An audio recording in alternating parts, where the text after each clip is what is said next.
bang dari deposit 25.000 pertama. Sampailah dikasih menang balik gitu.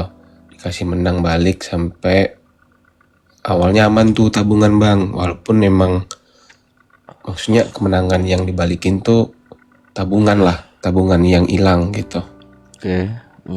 Cuma karena rasa hasrat penasaran ini nggak berhenti dan kondisinya juga di kosan, nggak ada kegiatan, kayak no life gitu bang. Mulai lagi nyari penasaran sampailah habis sisa 2 juta dari 15 juta tuh seminggu. Nah dari situ muncul lagi pikiran setan, ketemulah yang namanya pinjol. Pinjol terus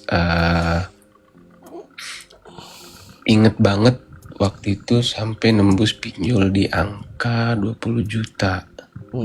Padahal uang cash cuma sisa 3 juta. Jadi kayak mengkalkulasikan uang gaji buat melunasi pinjol gitu. Nah momennya itu momen makin gila lagi tuh waktu narik pinjol 1,5 juta. Depositnya itu 750.000, dibalik dikasih 17 juta. Pagi bang, bangun tidur tuh sebelum kerja tuh depo. 2 jam sebelum masuk jam kerja depo 17 juta dapet. Hari Jumat ingat waktu itu azan Jumat, masuk ke WC niat boker, muncul lagi pikiran depo 10, masukin buy spin 5 naik 100 bang.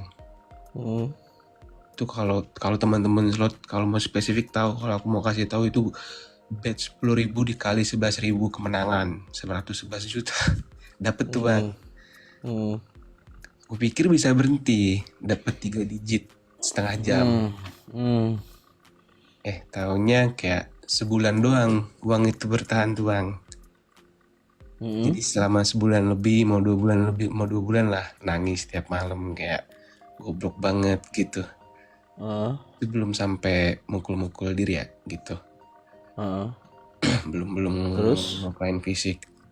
Nah padahal pinjol udah lunas, masih megang 3 digit, tiba-tiba hilang. Akhirnya narik lagi pinjol 30 juta di bulan Juni, 3 digit pertama. 2 bulan kemudiannya dikasih lagi tuh bang 122 juta di bulan September. Nah kupikir masih bisa berhenti lagi bang. Dan ini bahkan lebih cepat, nggak sampai sebulan 122 juta lunasin pinjol 30 juta lebih, sisa 90-an juta habis juga bang. Jadi sekarang tuh masih berusaha buat ada keinginan ngejar kekalahannya, padahal udah coba curhat ke keluarga, terutama keluarga kondisinya seperti ini, bisa tolong dibantu apa enggak gitu. Nah kadang tuh suka kepikirannya tuh dua, ngejar kekalahan sama nyalahin orang terdekat, nggak ada yang nasihatin gitu. Gitu boleh ini nggak bang, apa maksudnya kayak Apa tuh? kasih saran yang relevan gitu maksudnya. Boleh. Aku seringnya tuh nyalahin keluarga terutama karena kehilangan peran orang tua di perantauan gitu. Yang nggak pernah nasihatin untuk ini itu gitu. Kondisinya juga udah hancur gitu kan. Sama diriku sendiri karena masih coba mengembalikan uang 100 juta itu gitu. Jadi selama bermain itu aku selalu catat bang, uang depo, uang dapet gitu. In total itu April sampai November, baru masih kan November kan. Itu aku cek di laporan keuangan bank aku yang khusus rekening itu, perputarannya itu udah 700 juta gitu bang, uang masuk uang keluar gitu. Nah, jadi kayak sekarang tuh selalu menyesal. Aku pikir kesempatan kedua kali yang harus jadi apa, escape way lah gitu di 100 juta kedua. Ternyata emang malah makin hancur gitu. Yang nggak apa Pastinya. expect gitu. Ya, itulah. Aku juga sekarang masih berusaha melunasi utang-utang yang masih, tentunya masih ada utang pinjol gitu. Tapi nggak segede, karena aku cukup masih bisa menahan dari uang pinjol karena sempat dapat teror juga dan cukup trauma gitu. Hmm.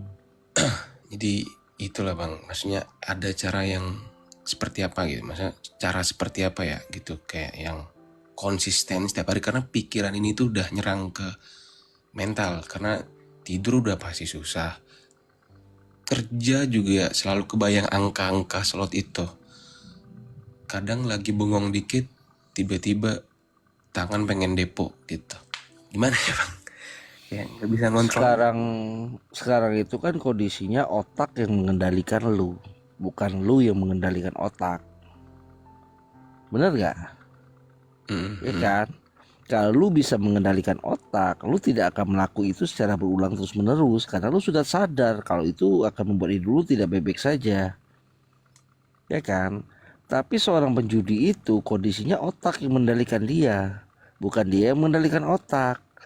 Yang harus diperbaiki adalah apa? Otaknya dulu. Kembalikan fungsi otak itu seperti lu sebelum kenal judi. Dengan cara apa? Dengan cara gue selalu bilang ya, kembalikan Tuhan dalam kehidupan lu. Karena ketika lu kembalikan Tuhan dalam kehidupan lu, lu akan diajarkan kembali tentang arti cara bersyukur, tentang arti cara bersabar, tentang arti cara berproses. Kenapa gue bilang seperti itu? Karena dulu sebelum lu kenal judi, ketika lu berharap sama Tuhan, kan hidup lu baik-baik saja. Betul, setuju. Bener kan? Jadi kenapa lu lebih percaya sama harapan lu ke bandar ketimbang lu percaya dengan harapan lu dengan Tuhan? Kan lu sudah coba ketika lu berharap sama bandar terus menerus, apa yang terjadi sama kehidupan lu? Wah, hancur parah. Hancur. Kenapa kalian tidak memilih untuk kembali berharap sama Tuhan? Hutang, masalah. Kalian ragukan Tuhan untuk bisa membantu kalian menyelesaikan itu. Dulu sebelum kalian kenal judi, ketika kalian punya masalah, kalian entah punya hutang atau apapun itu, ketika kalian berharap sama Tuhan, selesai nggak? Selesai kan? Selesai. Butuh waktu nggak? Butuh. Butuh proses, butuh. Sabar aja dulu. Kadang seorang penjudi ini ya, ketika dia sudah memutuskan berhenti judi, tapi sikap, tabiat, pemikiran, tingkah laku, prinsip sama seperti dia waktu berjudi. Apa bedanya? Bedanya dia cuma tidak bermain. Tapi secara pemikirannya masih pemikiran seorang penjudi. Maka kecenderungan dia akan kembali itu akan sangat besar. Kenapa? Karena harapannya dengan judi itu belum selesai. Karena pikirannya tentang judi itu belum tuntas. Oke. Itu yang terjadi gitu loh. Jadi tuntaskan dulu pikiran lu dengan judi, selesaikan dulu harapan lu dengan judi. Ketika lu sudah tidak berharap lagi dengan judi, ya lu berharap lagi sama Tuhan, ya maka masa lalu akan selesai. Kuncinya Tuhan bang ya, yang pertama nih bang ya. Iya, gua ada VT gua. Kalian bisa lihat lah di VT-VT gua itu ya. VT-VT gua itu gua susun kata-katanya slide per slide itu mempunyai arti dan makna. Kalau kalian bisa pahami itu, kalian paham apa yang gua maksud gitu loh. Yang gua ajak sekarang ini adalah gua coba untuk merangsang otak kalian untuk berpikir. Kalau gua yang mikir doang, kalian tidak berpikir, kita tidak akan pernah sejalan, tidak akan pernah ketemu. Maka gue ciptakanlah kata-kata dan analogi-analogi supaya kalian itu bisa berpikir. Ya, pertama kembalikan dulu fungsi Tuhan dalam kehidupan kalian. Kedua, kenali diri kalian. Dulu sebelum kenal judi, kalian itu orangnya seperti apa? Apa yang kalian lakukan sehari-hari? Apa kegiatan kalian Ketika kalian misalkan lepas dari pekerjaan atau lagi santai dari pekerjaan, kembalikan fungsi itu semua. Perbanyak aktivitas dan sesuatu yang dilakukan yang tidak memiliki resiko. Ada pun resikonya tapi minim. Misalkan, gue bukan membenarkan ya. Misalkan nih udah mentok-mentoknya depo, pengen depo, mendingan lu beli sesuatu yang bisa bikin lu tidur. Nah, katakanlah seperti itu gitu. Itu artinya apa? Itu artinya menukar risiko. Nah, tapi itu pilihan dari sekian pilihan yang tidak harus dipilih terlebih dahulu. Yang pasti ya kembalikan dulu fungsi Tuhan dalam kehidupan lu. Ya, jangan mikirin utang dulu, jangan mikirin ini dulu, pikirin aja dulu diri lu sendiri. Perbaiki pola pikir lu gitu loh kan. Bikin sesuatu hal yang lu takutkan, bikin sesuatu hal yang lu khawatirkan. Lu ciptakan pikiran-pikiran perbanding dalam pikiran lu. Misalkan seperti ini, waduh kalau gua main lagi nanti kalau misalkan ini kalah, gua bayarnya dari mana? Iya kalau gua bisa minjem, iya kalau gua bisa jual barang segala macam. Arti kan lu menciptakan pikiran pembanding dalam otak lu. Kedua, mungkin seperti ini. Ah, masa iya? Bandar itu kan manusia, bandar itu kan punya ambisi, bandar itu kan serakah. Gua manusia, gua punya ambisi, gua punya serakah. Masa iya dia akan lebih memilih membuat gua lebih kaya daripada dirinya? Seperti itu. Ciptakan pikiran-pikiran seperti itu supaya lu punya pembanding. Itu loh, dan perbanyak aktivitas-aktivitas positif. Yang tadinya hobi futsal, kembalilah main futsal. Yang tadinya hobi main bola kaki, kembalilah main bola kaki. Atau yang tadinya hobi main Mobile Legend, mainlah Mobile Legend. Kan pilihan, bebas kita mau ngapain. Kita sebagai manusia itu berhak, apa yang harus kita rasakan, apa yang harus kita pikirkan. Karena permasalahan hidup kita ini semuanya itu permasalahan eksternal, bukan permasalahan internal. Sudah tahu lu kalau pegang api itu panas, lu masih mau pegang api, kan tolol. Bener nggak? Setuju bang. Udah tahu lu kalau masuk ke judi itu ketika lu kalah, lu bisa kacau, lu bisa gelisah, bahkan lu bisa untuk cenderung menyakitkan diri sendiri. Ngapain lu libatkan diri lu paksakan situasi diri lu untuk merasakan itu? Harusnya kan lu bisa melakukan sesuatu yang lain yang tanpa lu harus merasakan itu. Bener kan? Ya. Ya, begitu pula apa yang kita pikirkan. Kenapa lu harus memikirkan lu akan menang dari judi? Kenapa lu tidak lebih memikirkan, oh tetangga sebelah anaknya cantik loh? Kan bebas. Paham kan maksudnya? Paham. Nah, kunci dari semua ini apa? Kembali kuasai pikiran lu, kembali kuasain otak lu. Ini gue jelaskan ya. Otak itu adalah bagian dari organ kita yang harusnya bisa kita kendalikan. Sama kayak tangan, sama kayak kaki atau apapun yang sifatnya motorik di dalam tubuh kita. Nah, otak itu ya, kalau kita dikendalikan otak, maka apa yang terjadi? Kita tidak akan menggunakan akal logika kita berpikir. Yang kita hanya fokus, kenapa? Kita hanya melakukan tapi tanpa kita pikirkan. Paham gak maksudnya? Paham bang. Ya, nah otak ya seperti tubuh kita. Tubuh kita ini kan memiliki yang namanya antibodi ya. Antibodi, anti imun itu yang dimana akan bekerja ketika kita ini terserang virus, penyakit segala macam. Benar nggak seperti itu? Betul. Benar. Otak itu tidak punya, brother. Otak itu tidak bekerja seperti tubuh kita. Dia tidak punya imun, dia tidak punya antibodi. Maka hadirnya agama dalam kehidupan kita itu sebagai imunnya dalam otak, sebagai antibodinya. Nah lu singkirkan Tuhan dan agama dalam kehidupan lu, apa yang terjadi? Hancur bang. Nah, Hancur. paham gak konsep berpikirnya? Paham. Hah? Udah nangkap. Paham kan konsep berpikirnya kan? Betul. Nah, Kembalikan antivirus lo itu, sehingga apa yang lu lihat, apa yang lu dengar, apa yang lu rasakan, apa yang lu pikirkan itu bisa dicerna, bisa dipelajari sama antivirus itu. Ini baikkah atau ini burukkah? Jadi semua ini nih hanya permainan pikiran. Paham nggak? Yang dikuasai bandar itu bukan uang lu, pikiran lu. Hasil dari lu itu yang nanti menentukannya bebas. Ada dia dapat dari orang ini 30 juta, ada yang dapat dari orang ini 1 miliar. Tapi yang harus dikuasain apa? Yang dikuasain dulu apa? Pikiran lu dulu. Karena kenapa? Karena bandar mencoba mengganti fungsi Tuhan dalam kehidupan manusia. Benar nggak? Betul. Kalau tidak berharap sama, kalau gua tidak main ini, gua gimana bayar hutang? Kalau gua tidak main, gimana nanti gua akan menyelesaikan masalah gua yang ini? Lu berharap bandar itu siapa? Manusia. Manusia nggak bandar? Manusia, Bang. Lu siapa? Manusia. Manusia. Punya ambisi nggak? Punya ambisi. Punya ambisi. Punya sifat serakah nggak? Pastinya. Pastinya. Pengen sama bahagia nggak? Pastinya, Bang. Nah, bisa nggak itu bertemu? Nggak bisa. Lu punya bahagia, dia pengen lebih bahagia.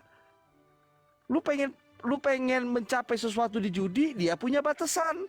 Karena kenapa? Ketika lu mencapai sesuatu di judi, dia akan mengalami kerugian. Jadi apa yang lu harapkan, abang tanya? Dari segi permainan lu diakali, ya enggak? Ya. Dari segi entah itu menang entah itu kalah, anggaplah katakan lu menang, itu pun lu masih deg-degan entah uangnya dibayar apa enggak. Benar nggak? Benar. Nah, ketika uang sudah, katakanlah uang itu dibayar masuk rekening lu, emang lu bisa nikmatin langsung dengan kondisi pemerintahan saat ini? Nggak bisa. Jadi apa yang lu mau harapkan lagi dari situ? Ya, pemerintah udah semakin ketat juga ya. Nah, semakin banyak berarti ini, Bang ya. lu pikir gampang deh di plus 62 ini, yang tadinya saldo lu cuma 50 juta tiba-tiba ada 1 miliar. Lu gampang bisa nikmatin, gak usah bicara 1 miliar lah. Dari tadinya cuma saldo lu transaksinya lu sehari itu mungkin ada 3-4 juta, tiba-tiba ada satu transaksi yang mencapai 300 juta atau 200 juta. Emang gampang lu nikmatin uang itu? Bisa gak lu nikmatin? Gak bisa. Rekening lu akan diblokir, lu akan dipanggil. Iya lagi. Ya Itu kan? juga sih yang aku takutin tuh. Nah, jadi apa yang mau harapkan lagi? Yang hanya bisa kita lakukan adalah apa? Berhenti. Berhenti. Kan sudah sering lu dengar kata-kata berhenti itu awal dari kemenangan seorang penjudi. Kenapa orang menggunakan kata kemenangan? Karena nilai hidupnya ke depan itu sampai dia mati nanti itu tidak akan ternilai jauh lebih berharga dari apa yang dia kejar dari judi. Itu konsep berpikir. Paham nggak? Paham, Bang. Nah, jadi mau sampai kapan lu jadi sapi perahnya bandar? Hah? Lu yang kerja, lu yang mikir, lu yang keringetan, lu yang banting tulang, dapat uangnya lu setor sama dia. Iya lagi 4 tahun kerja habis semua. Nah, sekarang gini lah, lu investasi ke gua 100 juta, gua cuman pulangin lu 10 juta, mau nggak lu? Gak mau lah. Nah, mau apa yang lu lakukan? Lu akan lapor polisi kan? Atau lu akan membuat hidup gua jadi sulit kan? Betul. Setidaknya uang lu akan kembali kan? Betul. Nah, kenapa lu ditipu bandar secara jelas-jelas saja kalian masih diam aja gitu? Pikiran tadi itu, Bang ya. Iya, lu udah kalah 200 juta. Tiba-tiba suatu saat lu dikembalikan hanya 50 juta dan itu lu katakan menang. Kan sederhana kan bandar itu merubah mindset lu berpikir. Sesederhana itu aja dia ngerubah. Yang harusnya itu kalah lu katakan itu menang. Bener gak? Itulah bener-bener uang 3 digit itu bener-bener betul kata abang tadi, nggak bisa dinikmatin gitu, maksudnya Nggak bisa, bener-bener nggak bisa brother. dinikmatin. Ya, ambisi penjudi itu tidak ada batasannya. Lu menang 1 M, lu mau 2 M. Lu 2 M, lu mau 3 M. Lu 3 M, lu mau 4 M. Habis itu uang udah lu kumpul semua, besok lu kena gagal ginjal stadium 4. Mau ngapain gue tanya? Hah? Iya, Mau bener. ngapain gue tanya? Lu kerja nih, wah pontang panting 24 jam siang malam, gimana ngumpulin uang sebanyak-banyaknya, kekumpul lah 2 triliun. Besok lu kena serangan jantung mati, mau ngapain gue tanya? Percuma juga. Nah, artinya apa poinnya? Hidup ini harus dinikmati. Kita bekerja boleh, mendapatkan penghasilan boleh, tapi jangan lupa untuk menikmati hidup karena hidup ini hanya satu kali. Hmm. Hmm.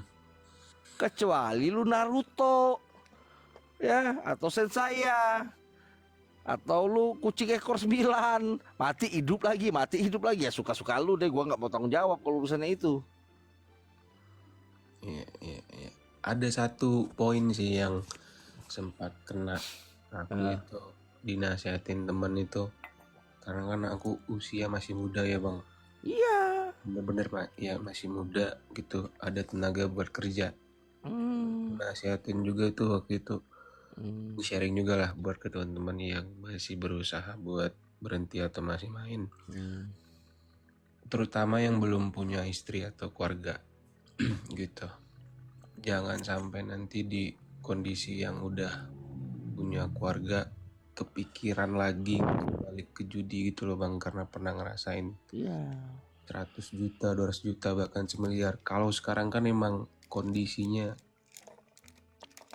single nih, even pun kalau mau lebih parah bahkan udah sampai jadi kasus tadi yang suicide itu kan, Hmm. Eh, mungkin dia dirinya aja gitu, tapi pun tetap ada efek ya kalau ada utang juga Ya, yang kayak lu pribadi abang nanya deh, mau nggak lu nanti lu punya istri yang cantik, keturunan yang sehat, yang ganteng, yang cantik, mau nggak? mau dong bang. Mau kan? Karena memang siklus hidup manusia kan seperti itu. Dia dilahirkan, anak-anak, remaja, dewasa, menikah, menua, dan mati. Sekarang gua tanya, tujuan hidup itu apa? Berusaha bang. Lu tahu nggak tujuan hidup sebenarnya itu apa? Belum pernah Mati. ya, mati ya bang. Ya, lu mau sehebat apapun, sekaya apapun, sepintar apapun, seberapa banyak pun lu punya di dunia ini, ya sekuat apapun relasi lu, sebanyak apapun titel lu, kalau udah mati selesai urusan. Iya sih. Nggak ada gunanya lagi titel lu itu ya, nggak ada gunanya lagi Lamborghini lu 4 itu ya. Nah sekarang lu mau mati sebagai apa? Mati sebagai pecundang atau mati sebagai pejuang, itu pilihan. Betul, betul, betul. Hah? Pejuang dong harusnya. Nah iya, artinya apa? Lu berusaha di dalam hidup lu menjadi arti, ya kan? Menjadi sesuatu yang bisa lu gunakan, lu banggakan gitu lu kan. Bisa mungkin menjadi contoh dan cerita buat orang-orang lain. Manusia ini mati, orang tidak akan pernah mengingat tentang mobilnya. Orang tidak akan pernah mengingat tentang pangkatnya, tentang bukan, tapi apa yang sudah dia lakukan buat orang lain. Betul. Kalau dia ngerugiin orang lain, cundang banget. Ya kan? Paham kan maksudnya kan? Paham, Nah, lu paham. masih muda, Dek. Impian lu masih sangat luas. Harapan lu masih sangat besar. Ya. Mungkin gua pribadi, gua sudah cukup umurnya, gua di atas 40 tahun. Ya. Bangsatnya ya apa yang dikerjain di dunia ini gua kerjain semua dulunya. Gua bukan karena hancur karena judi doang. Ya. Gua pecandu narkoba, gua bandar narkoba, gua pemabok, gua gila perempuan, segala sesuatu hal buruk di dunia ini sudah gua kerjain semua. Tapi apa yang gue dapati? Gak ada. Yang hanya yang gue rasakan apa? Penyesalan. Penyesalan tentang masa lalu yang tidak pernah bisa gue ulangi lagi. Tentang masa lalu yang tidak bisa pernah gue perbaiki lagi sebagian. Gue kalau mau tukar kehidupan sama kalian-kalian yang masih muda wah gue mau banget deh. Karena kenapa? Karena banyak hal yang harus gue perbaiki. Tapi gue tidak akan pernah bisa membeli waktu dalam hidup gue. Mau sampai saat sekarang pun gue kejar uang sebanyak apapun, sehebat apapun relasi gue tidak akan pernah bisa mengembalikan waktu dalam kehidupan gue. Dan yang terjadi apa? Penyesalan. Gue harus kehilangan salah satu organ gue. Gue harus merasakan koma selama 2 hari di rumah sakit. Dan gue tetap dibiarkan Tuhan untuk hidup. Kenapa? Agar gue bisa melihat kenyataan atas apa yang gue hancurkan. Dan gue disuruh untuk perbaiki itu semua. Dan karena memang hanya gue yang bisa.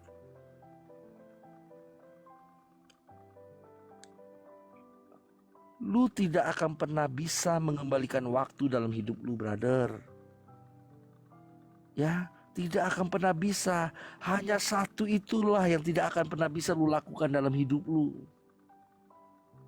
Ketika lu masih bisa melihat orang tua lu, ketika lu masih bisa merasakan tangannya, ya, lu bisa memeluk tubuhnya, lu bisa mencium keningnya, ya, nikmati waktu itu sebaik-baiknya.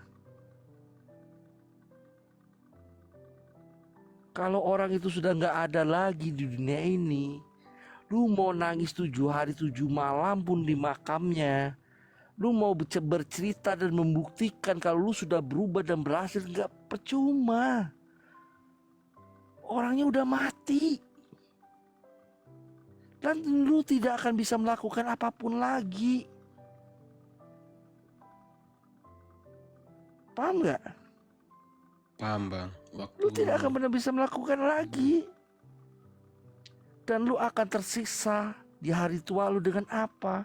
Dengan rasa penyesalan tentang masa lalu lu yang udah lu hancurkan. Dan itu sangat menyakitkan. Maka dari itu kenapa kalau orang sakaratul maut itu apa? Meneteskan air mata. Kenapa? Dia tidak bisa kembali lagi. Dia tidak bisa memperbaiki lagi apa yang udah hancur itu. Coba pikirkan baik-baik. Padahal setiap manusia dikasih hak dan kesempatan yang sama Tuhan, dengan segala kelebihan dan keterbatasannya. Tapi ketidakbersyukuran sebagai dia menjadi seorang manusia yang membuat hidupnya hancur sendiri. Bukan salah siapa-siapa, bukan salah Tuhan, salah diri kita sendiri. Jadi berhentilah menyalahkan siapapun dan apapun dalam hidup lu yang membuat hidup lu menjadi posisinya seperti ini.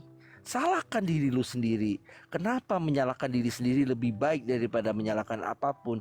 Disitulah kita mau melihat seberapa besar sikap kita berpikir secara dewasa dalam hidup.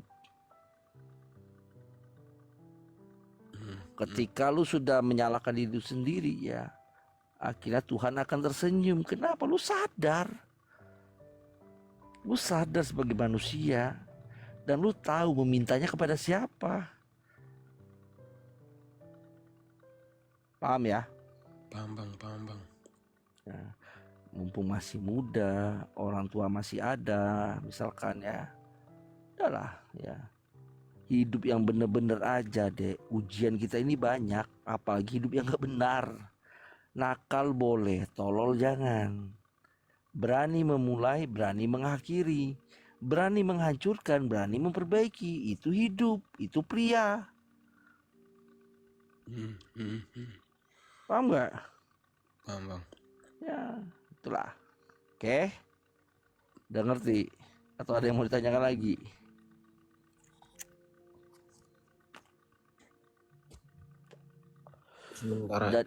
Dan ini buat teman-teman semua ya, bukan hanya buat yang di Komal ya. Ya kalian semoga memahami apa yang gua sampaikan, brother. Karena Gini loh, ketika gua berhasil merubah pola pikir kalian ya, ketika kalian nanti hidupnya sudah baik, kalian sudah punya keluarga, mungkin sudah kembali sama keluarga kalian, cuma kembali dengan kehidupan kalian yang nyata, masalah-masalah kalian sudah selesai, ya mungkin kalian akan lebih daripada kalian sebelumnya. Kalian juga berada yang nikmati, bukan gua. Bukan gua. Kita nggak saling kenal, tapi gua peduli sama kehidupan kalian. Yang dimana mungkin saat ini lingkungan kalian, keluarga kalian gak peduli sama kalian. Karena lagi-lagi gue tahu brother, gimana sakitnya